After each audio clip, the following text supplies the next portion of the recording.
The broken sky. The sky broke open like glass. It was late evening when Jason heard the loud sound.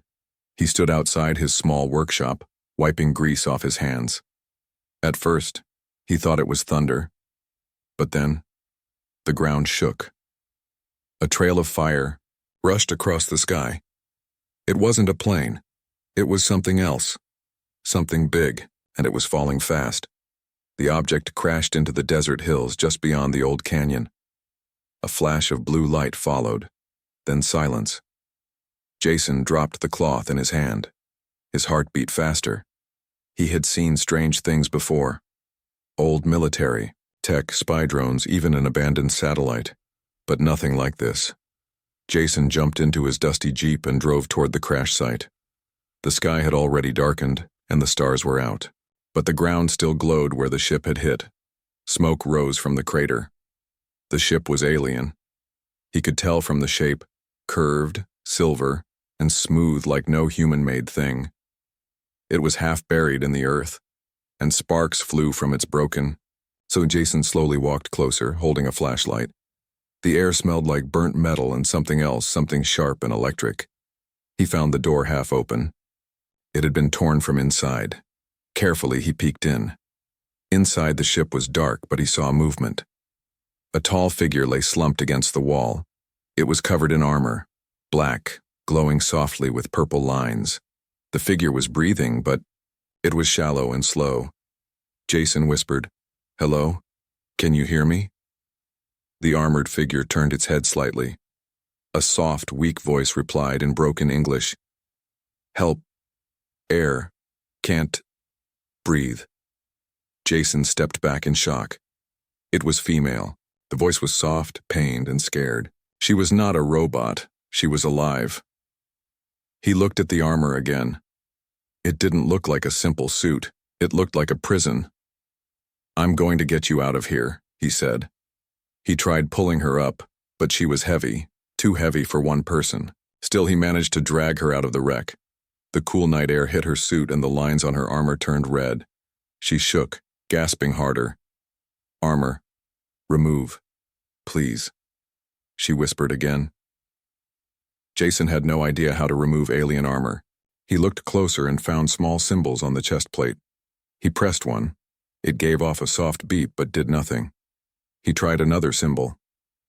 This time, part of her shoulder armor clicked open. The woman groaned in pain. "I don't know what I'm doing," Jason said, scared. "But I'll try." He worked fast, pressing more symbols. Each one released a small part of the armor. Finally, a large section of her chest armor slid open. Steam hissed out. Her skin was visible underneath, silver blue and glowing faintly. Jason gasped. He had never seen anything like it. Her body was smooth, marked with strange patterns, not metal, not human. Something in between. Her breathing slowed.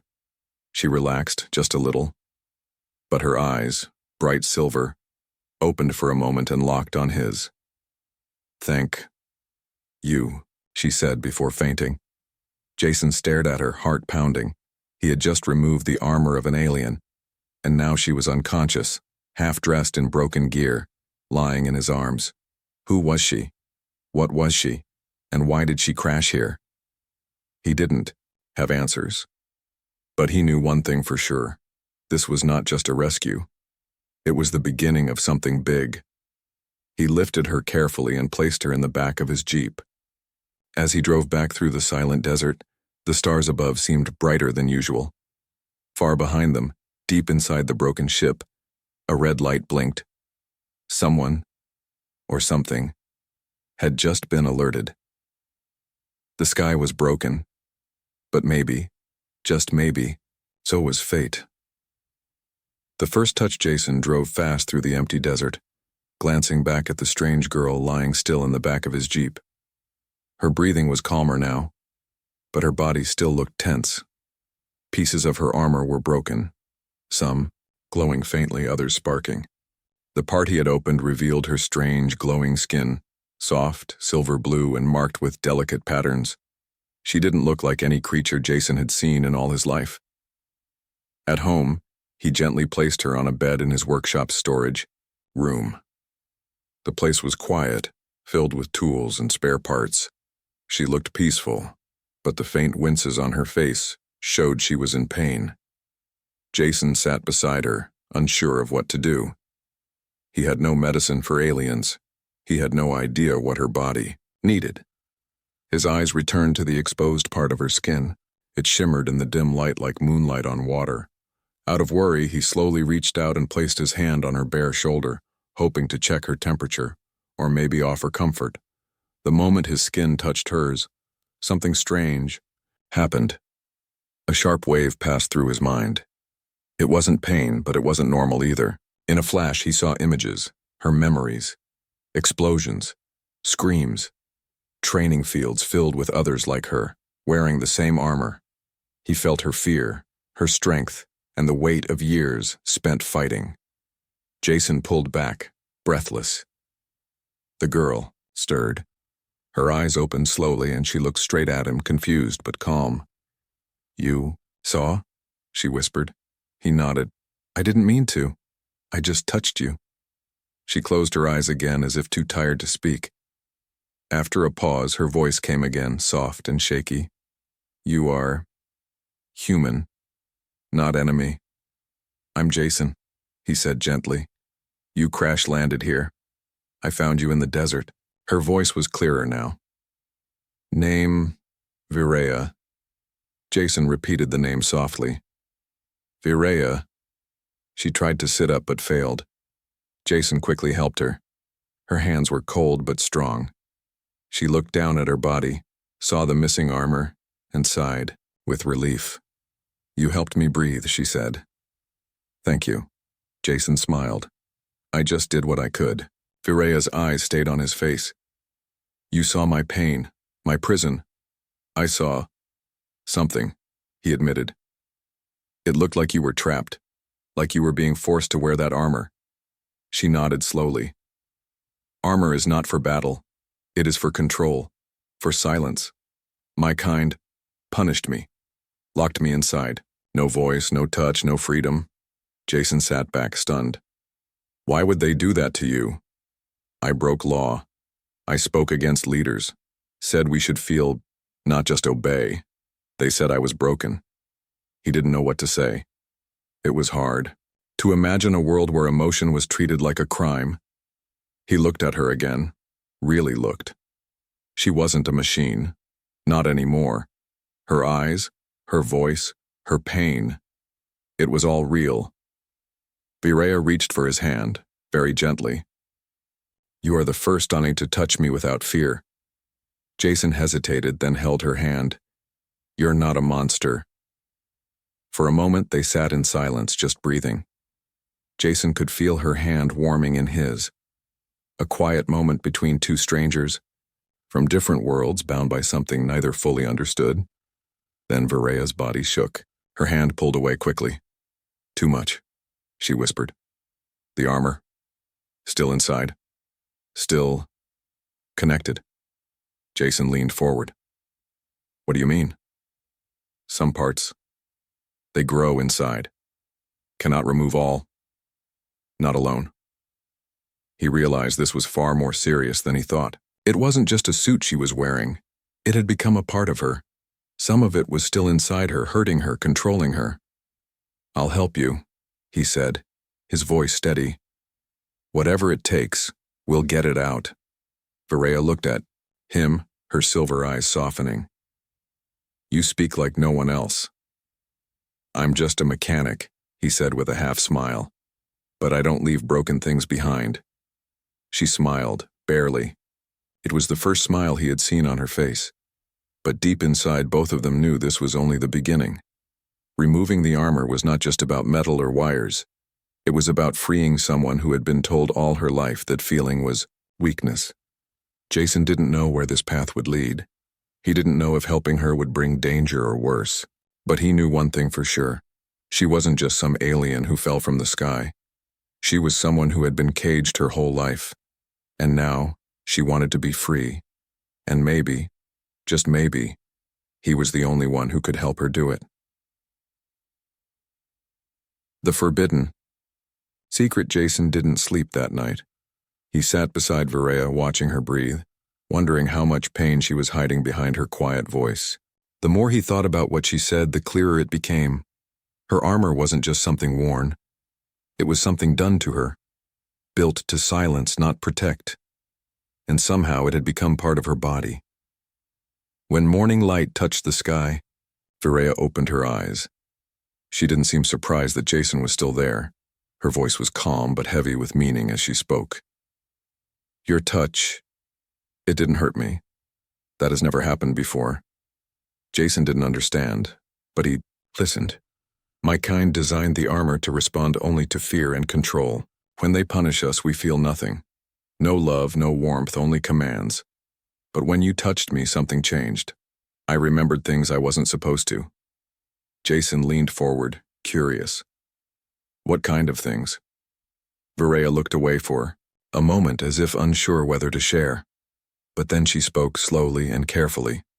I wasn't born. I was made. Grown in labs. Trained to fight, obey, and stay silent. Feelings were errors. We were machines in flesh. Until one day I saw something, a child laughing, not mine. Just happy. I smiled. That small moment was enough.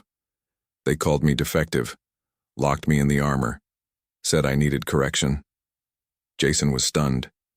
He couldn't believe someone would be punished for something as simple as smiling. Varela continued, her voice firmer now. When they locked the armor onto me, they told me I'd forget how to feel, but I didn't. Not fully. Somewhere inside, I held on. I kept that child's smile in my memory. For years. Jason nodded slowly. You were never broken. They just didn't want you to be real. Varela reached up and touched the place where the last piece of her chest armor had been. They built the armor to feed off my energy, to keep me alive but weak. As long as it stayed on, I couldn't escape. Jason felt a strange anger building inside. He was just a mechanic, just one human. But hearing this, he couldn't help but feel like something needed to be fixed, not a machine, but a life. Can the rest of it be removed? He asked. Varela hesitated. Some parts, yes, but not without pain. The final locks are deep. They're hidden in my back, spine, and legs. If they are forced open, they could kill me. Then we don't force them, Jason said. We find another way. Varela gave him a small nod. You're different. Your mind, your words, they don't push, they invite. That is rare in the galaxy. Jason looked thoughtful. Where you come from, do others want to be free too? Or are they too scared to even try? There are whispers, Varela said. But whispers get silenced. I escaped only because my ship was damaged during transport. I wasn't meant to. Survived the crash. Jason realized something then. This wasn't just a rescue. This was a message. If Varela could survive, if she could remove the armor and live free, maybe others like her would follow. Maybe this one act of kindness could start something bigger. But his thoughts were interrupted by a soft sound, coming from her remaining armor. A dim red glow pulsed from the pieces still attached to her legs. Varela stared at it, her face suddenly serious. They know, she said quietly. The armor is sending out a signal, not strong but enough. They will come. Jason stood up quickly. How long do we have? Not long, Varela replied. Maybe hours, maybe less. Jason's mind raced. We have to get that signal shut down. She looked at him with a strange mix of hope and fear. Are you sure you want to do this? You don't owe me anything. He didn't even pause. You came to my world. You needed help. That's enough. Varela's eyes softened. She placed a hand over his, her touch now steady, no longer cold. Then, we do this together. And with that, the bond between them deepened. Not just two beings from different stars, but two souls now standing side by side, ready to fight against control, fear, and whatever came next. The secret had been spoken, the armor's truth revealed. Now came the battle for freedom. The pain of freedom, Virea sat in silence, her glowing eyes fixed on the floor. Jason could feel the tension in the air. It wasn't fear, not exactly. It was something deeper, a quiet storm building inside her. She was ready to fight for her freedom, even if it meant pain. Jason had spent the last hour building a set of tools from whatever he could find in his workshop. He had no guide, no alien manual, just instinct, care, and a stubborn desire to help. Virea watched him with calm curiosity, her voice soft as she spoke. "You are not trained for this." "No," Jason said, gripping the strange tool he had crafted. "But you are." Her gaze met his. "Then guide your hands. I will tell you where to cut, where to press. But if I scream, do not stop." Jason hesitated. "If you scream, that means you're in pain. I've lived in silence for years, let this be my voice." He nodded slowly. She turned, pulling aside what remained of her armor on her back. Underneath was a faint line, almost invisible to the eye, but glowing like a thread of fire running down her spine. It pulsed gently, like a heartbeat. Jason placed his hand near it and felt the heat, the resistance. Virea breathed in deeply. "That is the core lock. Once it's gone, I will no longer be theirs." Jason steadied his hand. She guided him step by step, whispering the process. "Press here. Slide there. Twist. Don't force it." Her instructions were clear but carried weight, every word like a crack in the chains that had held her for so long. The first layer came off with a hiss. Virea flinched but stayed quiet. The second one burned his fingers. Her body arched, and a sharp cry escaped her lips, but she clenched her teeth and gave a small nod, telling him to continue. Jason felt his heart pound. He hated hurting her. But he knew this wasn't harm.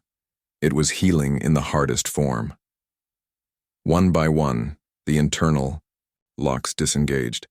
As they did, a wave of energy surged through the room. The lights flickered. The air thickened. Her body began to shake, not from weakness but from something else, something awakening inside her. The final lock clicked. A deep, low sound echoed from her chest.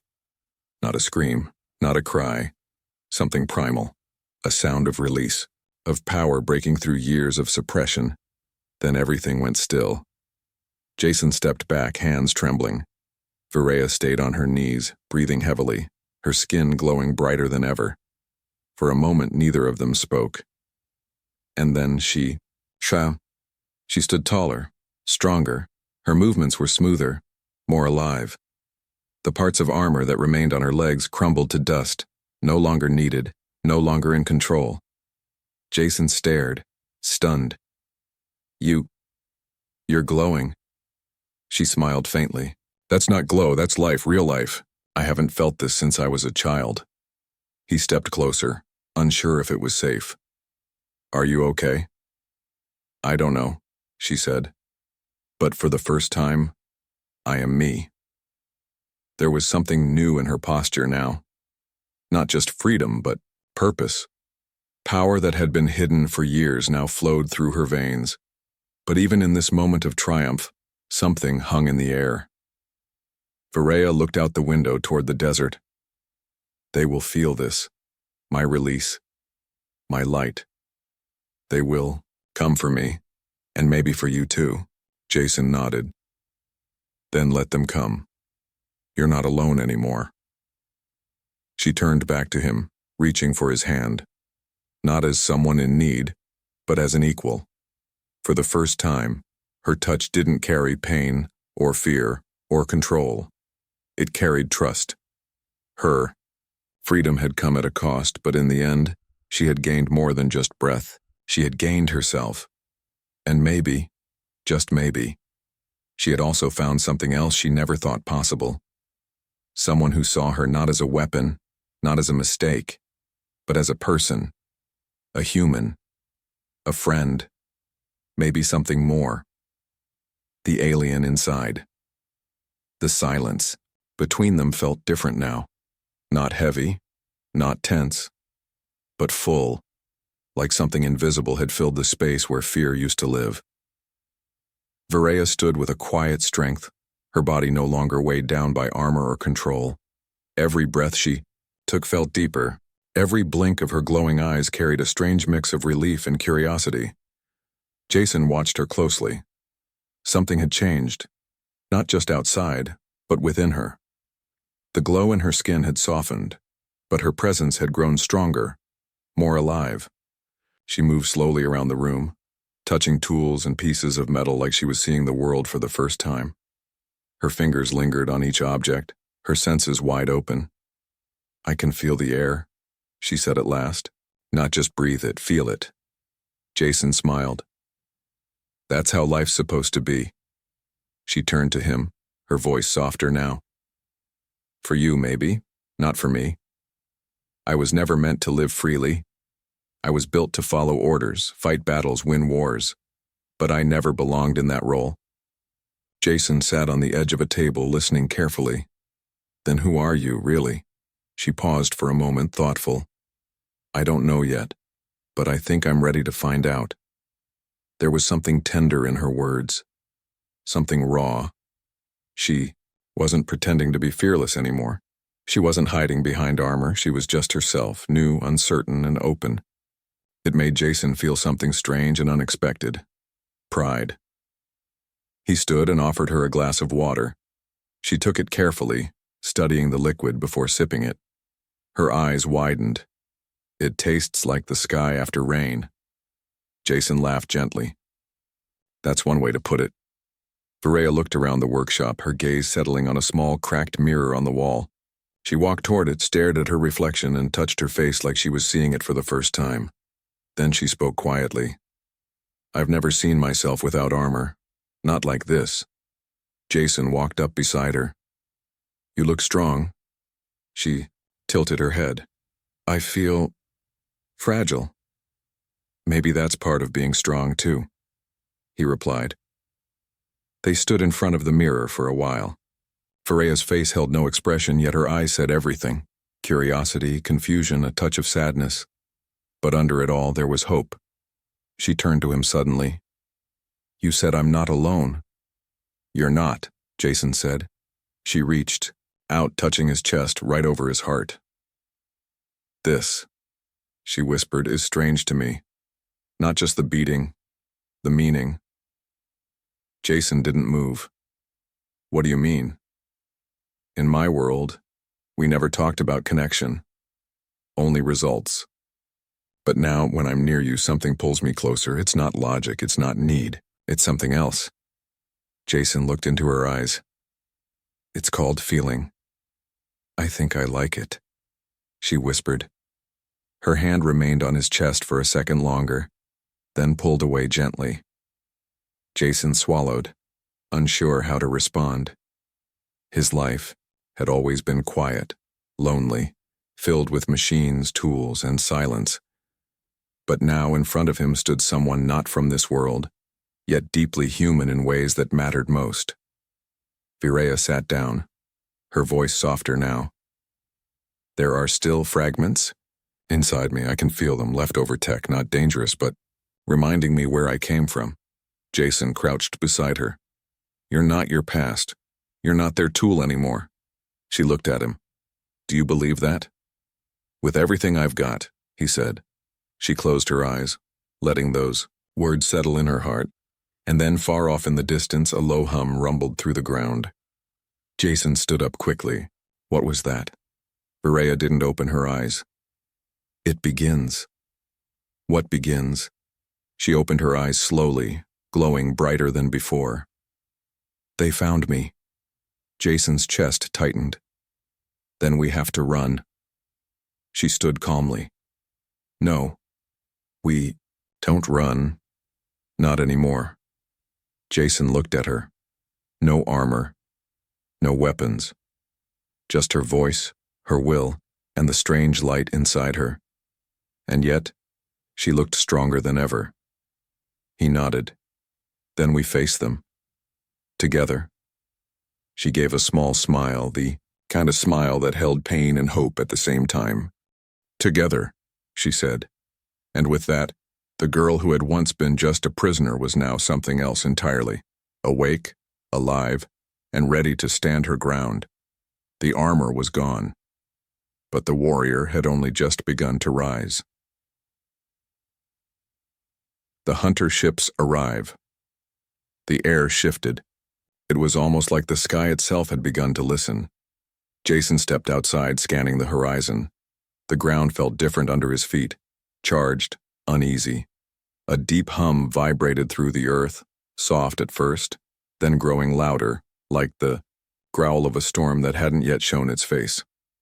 Above, the clouds gathered without warning, swirling in patterns too perfect to be natural. He didn't need to ask Viraya what was coming. She was already standing behind him, her silver eyes narrowed toward the sky. Her glowing skin shimmered with each breath, no longer covered, no longer hiding. She didn't flinch as the first shadow appeared overhead. A ship, sleek, black, cold, then another, and another. The hunter ships had found her. They came faster than I expected, Viraya said, her voice calm but sharp. Jason clenched his jaw. What do they want? Not to speak, not to understand, just to erase. The ships hovered in the distance, silent yet threatening. No announcements, no warnings. They didn't need to talk, they came to take. Jason stepped in front of her without thinking. You're not going back, she didn't argue. I'm not. He looked at her. We have no weapons, no plan. Her eyes didn't blink. I have something stronger. He frowned. What? Choice. It sounded simple, but coming from her it meant everything. All her life others had made her choices. Now she had taken that power back, and the first thing she chose was to stand. Jason raced to the workshop. He pulled wires, batteries and steel from the shelves, anything that could be used. Viraya followed, not to hide but to help. Together they worked in rhythm, her alien knowledge, his human hands. In minutes they crafted a field disruptor, raw and unstable, but enough to blind scanners for a short time. Jason placed the final, Puritan sparks flying. It won't stop them, but it'll confuse them. Good, Viraya said. Let them be blind. Let them feel what I felt. The hum outside changed. One of the ships began to descend, slow and menacing. It hovered just above the sand, close enough to shake the roof. A beam of red light scanned the building, searching for her energy signature. Then it spoke in a voice not made for comfort. Subject 01, you are out of compliance. Prepare for retrieval. Jason stood beside her. What do we do? Viraya took a slow step forward. We don't hide. Not this time. She stepped into the open, arms lowered. No armor, no weapon. Just her voice. I am no one's subject. The ship responded by charging its weapons. Blue light gathered beneath it, buzzing with deadly energy. Jason shouted her name, ready to pull her back. But she raised one hand and the air around her shimmered. Her body glowed brighter, not from fear, but from release. The broken fragments of her inner armor, still inside her blood and bones, reacted. But this time they didn't obey the ship's command. They obeyed her. The light from the ship fired. It struck her directly. Jason yelled. But as the dust settled, she was still standing, not only unharmed but stronger. The fragments inside her had formed a shield, not to cage her but to protect her. They no longer belonged to the creators. They belonged to her, and she had reprogrammed them with something her makers never understood. Emotion. The other ships hesitated. Jason ran to her side, eyes wide. What just happened? I turned their weapon into my voice, she said. They tried to silence me, but now they'll hear me louder than ever. The ships began to retreat slightly, sensing the shift. They're afraid, Jason whispered. They should be, she said, because I'm not alone anymore. The hunter ships hovered a moment longer, uncertain. Then one by one they vanished into the sky. Jason stared upward, barely breathing. You just won, She looked at him, her expression softer now. No, we survived. He let out a slow breath. What if they come back? They will, she said, but next time I'll be ready, and I won't be alone. Her words carried weight, not just for herself, but for others like her, somewhere out there, still trapped, still waiting. Tonight the hunters came, and tonight for the first time, they were the ones who backed down. Armor of her own. The desert wind was quiet again. The sky, once broken by fire and shadow, now stretched peacefully above them. Jason leaned against the doorway of his workshop, watching Viraya in the distance. She stood barefoot in the sand, eyes closed, face lifted to the morning sun. No armor. No fear. Only light, soft, alive, and entirely her own. She had not spoken much since the hunter ships left. Not because there was nothing to say, but because some moments are too big for words. Freedom, once a distant dream, now rested in her hands. Jason walked toward her, his boots crunching softly on the dry ground. She heard him coming but didn't open her eyes. They're really gone, he said. For now, she answered. But others will come, they always do. Jason nodded slowly. And when they do?